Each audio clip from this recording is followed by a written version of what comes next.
જય હિન્દ દોસ્તો। લાઠીદળ પાસે ભયંકર અકસ્માત, વહેણમાં ફસાઈ ગઈ ઇકો કાર, 2 જીવ બચ્યા, એક મૃતદેહ મળી આવ્યો।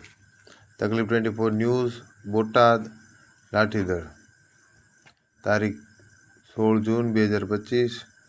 લાઠીદળથી સાંગાવદર વચ્ચે આવેલા ભારે વરસાદના કારણે સર્જાયેલા વહેણમાં એક ઇકો કાર ફસાઈ જતા દુર્ઘટનાનું દ્રશ્ય સર્જાયું હતું। તાલુકા વિસ્તારના ગ્રામ્ય માર્ગો પર ચાલતી ઇકો કાર વહેણમાં તણાઈ જતા અંદાજે 7 થી 8 લોકો ફસાઈ ગયા।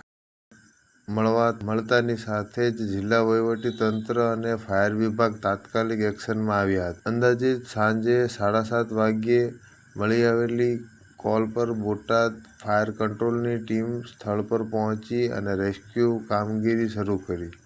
પાણીના વહેણમાં ફસાયેલી ઇકો કારને શોધી કાઢી રેસ્ક્યુ લીડર અને અન્ય સાધનોની મદદથી બંને લોકોને જીવતાણે બચાવ્યા હતા। દુઃખદ બાબત એ રહી કે સવારે શરૂ કરેલા શોધખોળ અભિયાન દરમિયાન એક વ્યક્તિનો મૃતદેહ મળી આવ્યો છે।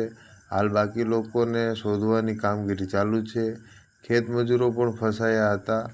આ આપત્તિ દરમિયાન એક ખેતરમાં કામ કરતા 6 ખેતમજૂરો, 3 પુરુષો, 2 મહિલા અને 1 બાળક પણ પાણીમાં ફસાઈ ગયા હતા।